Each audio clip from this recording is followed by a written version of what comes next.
Hi friends, welcome to my channel. My name is Juan. I'm a yarn addict, hence the name Juan the Yarn Addict. And I want to thank each and every one of you guys for stopping by to check out my video today.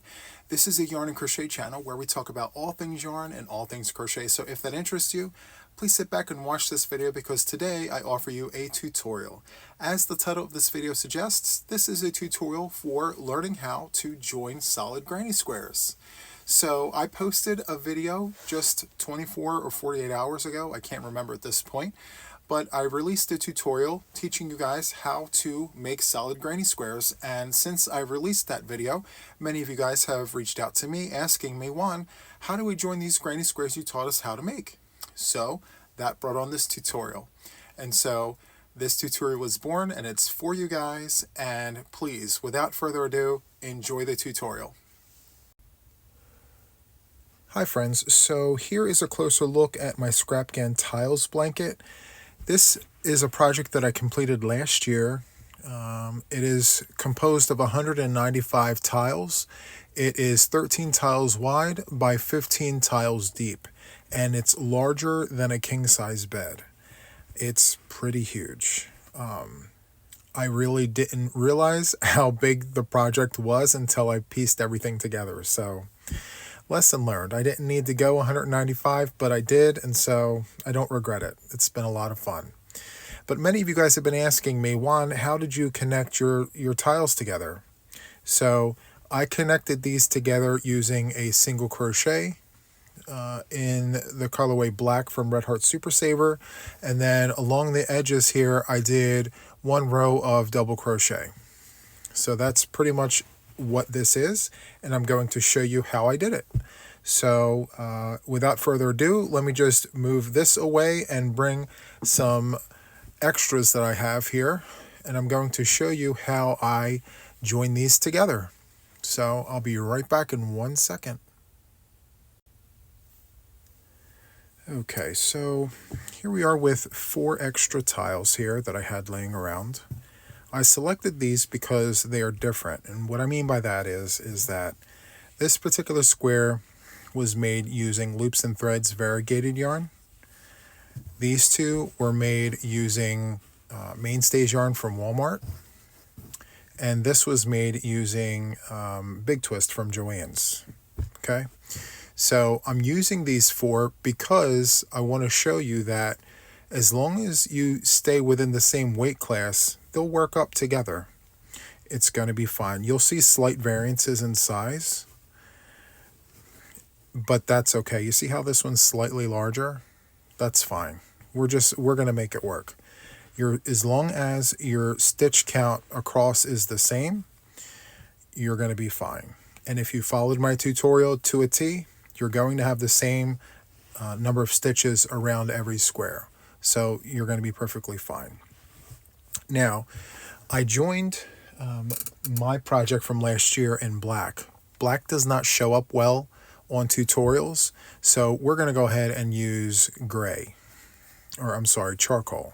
So it's dark, but not black. You can still kind of see it when I zoom in, which this comes up a lot better than black. So that's kind of what we're going to be using for this tutorial. And man, is that close. Let me back that up just a little bit. Okay, I got excited there. Okay, so first thing is first, we need to make sure that we are looking at the tiles all facing us in the same direction. So one of the ways that I'm able to tell what side is which is when I look at the tile, I look at the tops, the edges here. If the edges are facing me, then obviously I'm looking at the top. If they're facing away, see how it's curved away, then I'm looking at the bottom. Okay, and another way I'm able to tell is there's this detail here. On every row, you can kind of see it here. See that? This is how you're able to tell the backs, whereas the front, it's very subtle in comparison. Actually, I can do a side by side. So this is the front, this is the back. See, there's a subtle difference between this side and this side. So this little lip that you're seeing here is a clear indication that you're looking at the back. Okay, so just make sure that all the fronts are facing. Now with variegated yarns, it is a little more difficult to tell. You can't really see it. I mean, you can, but you can't. That's why I would rely on looking at the edges. So again, if they're facing you, then you're looking at the top. If it's curved away from you, then you're looking at the bottom. Okay? So I've arranged these in a way that I'm going to connect them. The first thing that we need to do, though, is we need to use stitch markers. Now, you don't have to use these. I'm using this for our beginners who are watching us. So we are beginner friendly here as well. So we're going to go ahead and place stitch markers in the corners of our work. Yes, I have pink stitch markers. It came in a kit. It came in a kit, guys.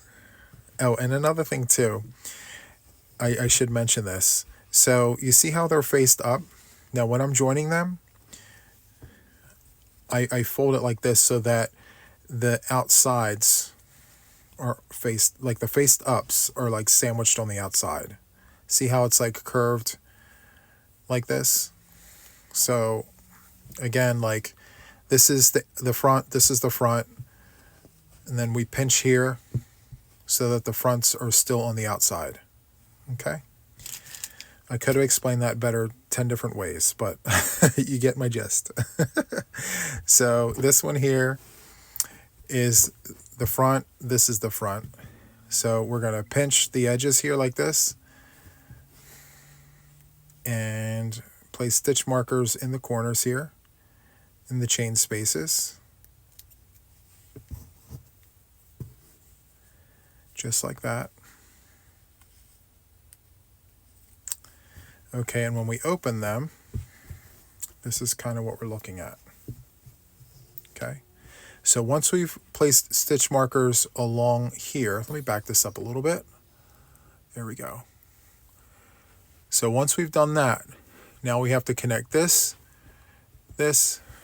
and these down here. So we'll start down here. So let's go ahead and connect these. Now I will tell you, when I did my project last year, I did not use stitch markers. I've learned that stitch markers, it's a thing. People actually do use them, and I have to be here for them people too. So, all right. And finally, we're going to connect this here. So I'm going to insert the stitch marker in the corner there, bring it to that corner. We have all the stitch markers on this project. And then do the other side. Okay, now let me zoom in so you can get a nice close-up of the situation. Okay, do you see how I have that? So everything is connected here.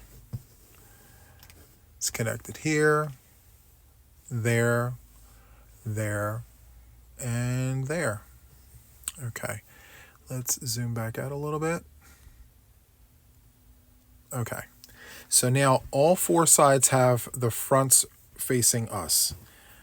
The back is all on the same side as well. Okay, so let's turn this back over. And now what we need to do is we need to sandwich it long ways like this. Okay, and the first thing that we need to do is we're going to take off this stitch marker right here. Let me zoom in. Okay, so we're going to take this stitch marker off. We just put it on there to hold everything together. Now, I would recommend that you use the same size hook for your edging and everything that you use to make your squares with. It should all be the same, okay? So what we need to do is create a slip knot. just like that. And then we're going to come here to the corner. I'm going to insert my hook into the chain space, into the chain space. I'm going to draw up a loop, I'm going to yarn over, and go through both, just like that. Okay? Now here, this is where it gets a little tedious, and you want to make sure that everything matches. So when you're looking at the tops here, you just line everything up. I go from the chain space right into these sets of stitches right here. And then you just want to make sure that you're able to see that all of your stitches line up. Just like that, okay? So let's come back over here. We're going to insert the tip of our crochet hook into the first set of stitches. We're just going to draw up a loop, yarn over, and go through two. And you're literally just joining them together like so, like that. And you want to make sure that you're crocheting on the top, not on the side. You want to make sure you stay on the top so that when you go to separate your squares, you have a nice little ledge that your tiles sit in. Of course, you can use a darning needle and sew your squares, but this is so much faster, and this ledge is intentional. It can tend to look like a stained glass window, which has a really nice effect. So I'm just going to stay with you guys here while I crochet across this tile. I'm going nice and slow to make sure I don't miss any stitches. And every now and then I like to look at the back here just to make sure that everything looks nice and neat. You want to make sure that you monitor your work. If anything, like your tension changes, it gets too tight or too loose, you just want to make sure that you draw that back and you recrochet it just to make sure that it's neat, because after all, you will be seeing the top of this a lot. You're not hiding it, so it's just as important as the rest of your project. So we're almost at the corner here.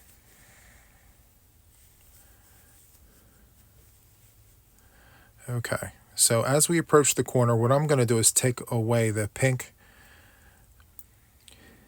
stitch marker. With just a few stitches left, I'm not worried about it falling out of place. We're still right on target here. Okay, and so now we've done everything.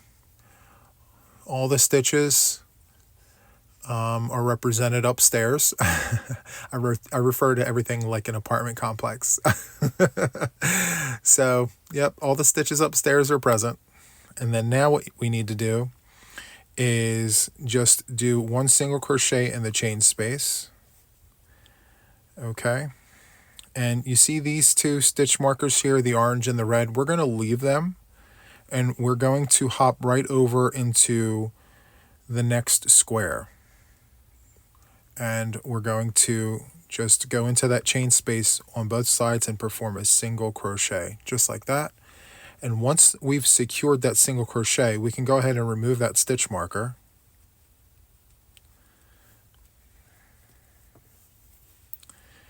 And then go into your first set of stitches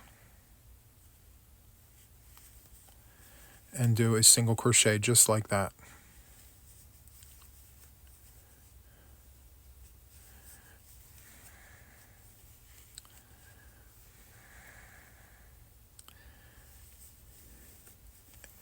And I always found that if you take your time and you make sure that you're matching as you're doing it, you won't have to worry about one side being shorter than the other. You're getting all of your stitches. Now, after so many tiles, you'll find that you won't need the stitch markers because everything just naturally falls into place. You know where everything is stitch-wise.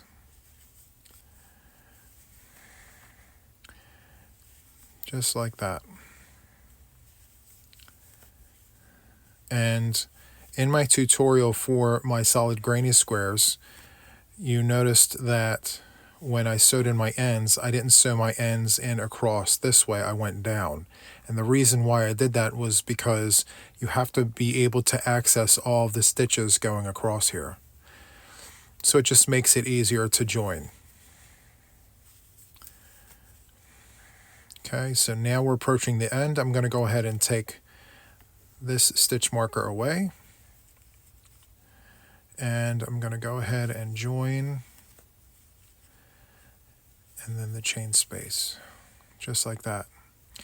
And so here I am at the end. This right here was the end of this particular round. So I just had to, we're going to have another experience with that, but I just literally went around the knot. And I'll explain that in a minute. I went around the knot and continued on. So here what I do is I chain 2, and then I cut off a nice tail, and I pull out my hook. And like always, the chain 2 creates a double knot that makes it impossible to come out. So I pinch above my 2 chains, and then I slide down, and I pull this working yarn, and I pull this down in the opposite direction, and it creates this double knot here. And of course, we're going to have to sew that in. So let me back this up. So there's one side, just like that. Okay.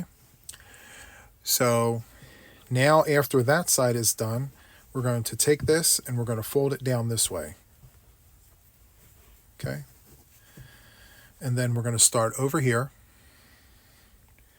And like we did in the beginning, we're going to create a slip knot on our crochet hook, just like this. And then from here, we're going to go into the chain space, draw up a loop, yarn over, and go through both of those loops. Once that's done, we can take out the stitch marker. And now we're going to go into the first stitch of each square here. And into the second one.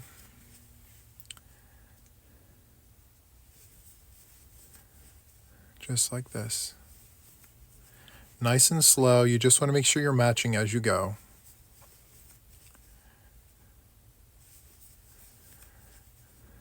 Very easy. And again, as I mentioned before, just be mindful of your tension. And it's going to look stunning.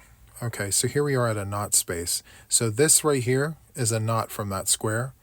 I'm just going to insert my hook like literally around the knot. So there's that one. And then here is actually where the knot is. So you can't go inside the knot. What I do is I go underneath it. Just like that. And then I go into the next one and then into the next one, just like that. So you're not really missing any stitches. You're just going under instead of through. That way every stitch is represented with a ledge.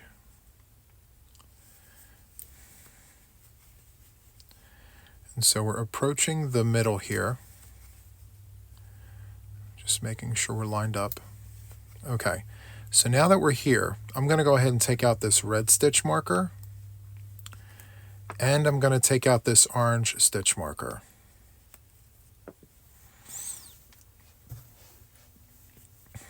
And now, looking at my work, I have one stitch left before the chain space. It's this one here and this one here. So I'm going to go through both of those, just like that. Drop a loop, yarn over, and go through both. Now I'm going to go into the chain space, do a single crochet, and then I'm going to hop over here, keeping my tension exactly the same, Don't go tighter, just keep it the same, and then hop over into this chain space, drop a loop, yarn over, and go through both. Just like that. Easy peasy. And you want to continue going through all of your stitches, giving your stitches upstairs neighbors.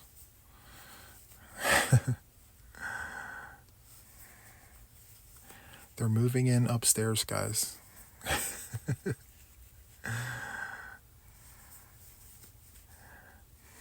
Just like that. It can get tedious, but as long as you're keeping the same routine, you're fine. So here we are at another knot. And like I said, you're not going to go through it because that's a double knot there. So you're going to go underneath. And then you're going to grab that stitch from the other side without skipping. And then everything should continue to match. See, just like that.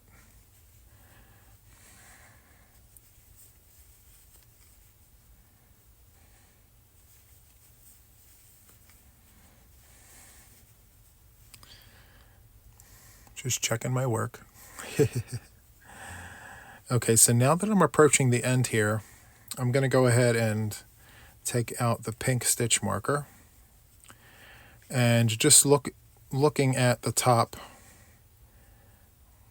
making sure that we're pretty much even, and we are.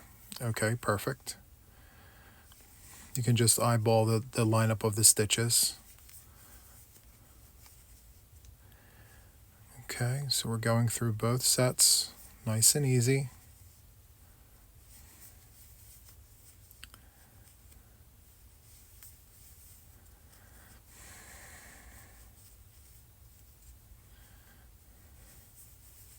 Okay. All right, so there is that. So now what we're going to do is we're going to chain 2. We're going to cut off a tail. We're going to pull our crochet hook off of our project. We're going to gently pinch above our 2 chains. We're going to pull on the working yarn and pull down at the same time. And it creates this double knot. And so far we have 2 ends. Now, before I go any further, and this is a good practice to get into, and I do sometimes struggle with this myself, we're going to sew in the ends before we move on. But I just want to show you what this looks like. So it's nice and straight. Now, mind you, these 4 tiles, I mean, if you're doing a whole project, it's literally one little section of a huge section. So as long as all of your stitches are represented and you're crocheting along the top, all of this will fall into place. Okay, so let's go ahead and sew in our ends very quickly.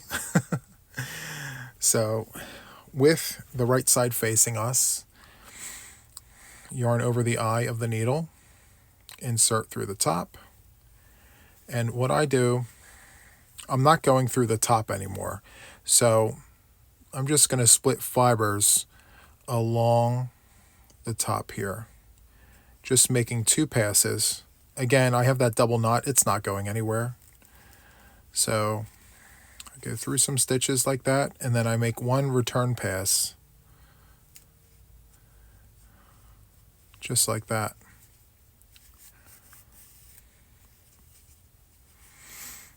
And then I trim. Just like that. I'm going to do this other one very quickly.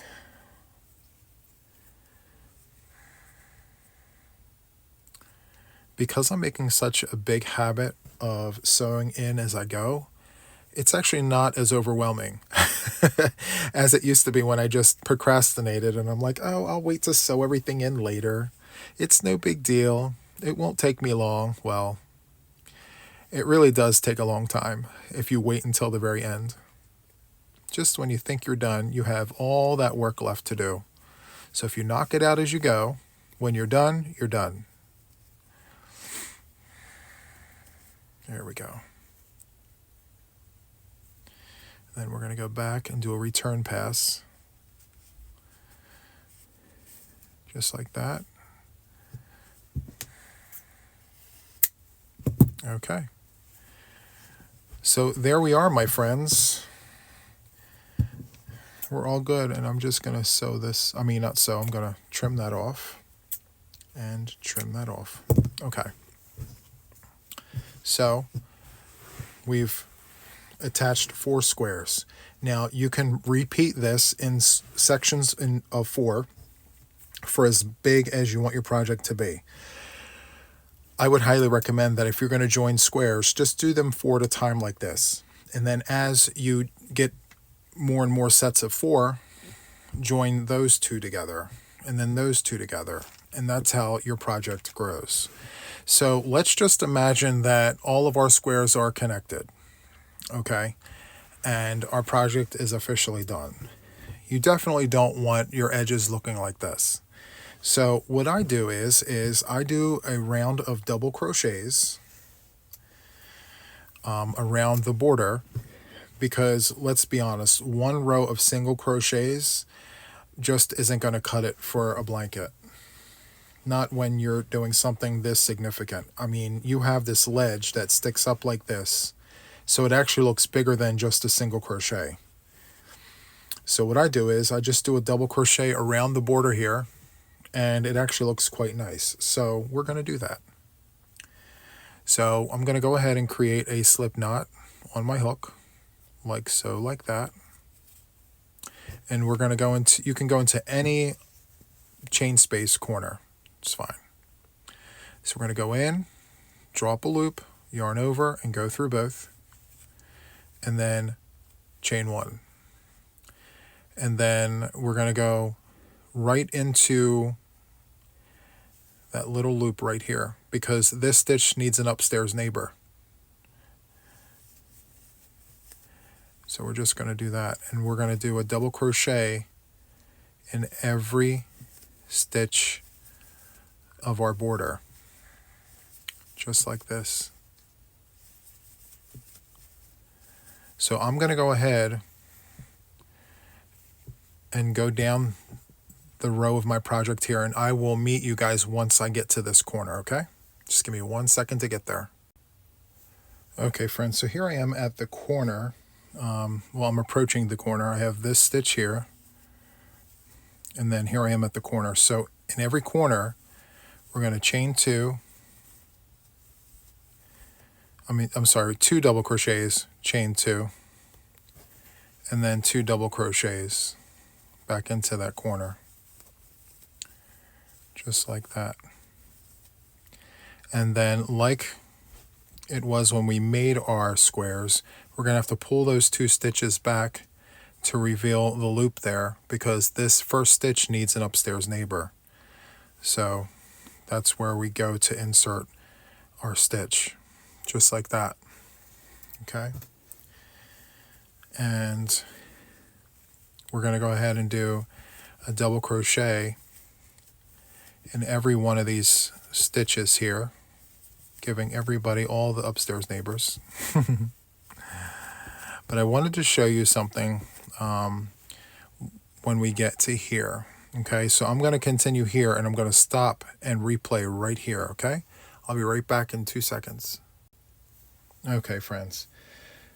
So here I am at a corner, but, along the work, okay?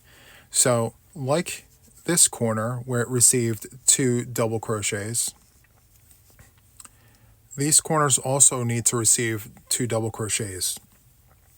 So 1, 2, and then we go right into the next square here. No, like we don't chain or anything. We go double crochet, and then double crochet, double crochet. And then we continue on, but before we do that, we need to pull those 2 over to reveal that loop, because this stitch here needs an upstairs neighbor. Otherwise, your work will not be correct. Your stitch counts will be off. So we're just going to go ahead, if I can grab the yarn here. There we go. We're going to go ahead and continue on with our work, and I'll see you at the corner. Okay, so here we are at another corner, and like the other corners, we're going to go right in with 2 double crochets, chain 2, and 2 double crochets, just like that. And then we're going to pull these 2 double crochets back to reveal that loop. Now, every time you do that, the loop may not be the same size. Does not matter. You need to make sure that a stitch goes in there because we need neighbors. And then we're just going to continue on with our work. Now, let me pull this back and show you where I'm at. So far, this is kind of where we're at, okay? So we have this, and we have this, and all the things, okay? Couple things to take note of. You're going to come across things like this, where, you see a separation. Just know that everything is still held together, okay? It's not as evident over here, okay? So we've done here, we went around, we came up here, and this is where I'm at. So I'm going to go ahead and complete this, and I'm going to come and meet you guys when I get to this point right here, okay? So I will be back in just a second.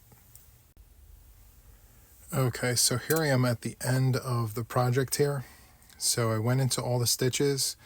The only thing I have left to do is the 2 double crochets, the chain 2, and the 1 double crochet, because this situation here counts as a double crochet. So let's go ahead and do that. But if you notice, I have this tail here. So what I do is I take my middle finger and I hold that tail down while I'm doing the double crochets there. Just that first one to kind of get it out of the way. And then I chain 2, and then I do 1 double crochet, and then I go into the top of that first stitch, I drop a loop and I slip to close, and then I do 2 chains, cut off, pull the hook out, I do one of those numbers, and then I sew that in. Let me just go ahead and do that. Okay, so this is kind of where I held it down at. That can be trimmed off now.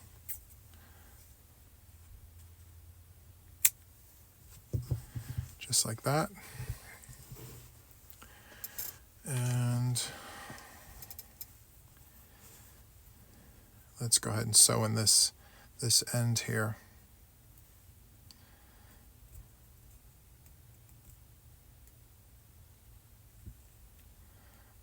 Whoops. Get in there. Okay, there we go. So I have the back of the work facing us. And so I'm just going to catch fibers as I go.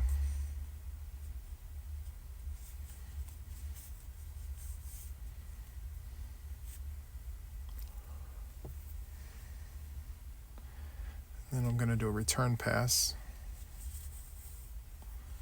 just like that. Then I'm going to trim it off. So this is what the back looks like. Let me back this up a little bit. There we go. So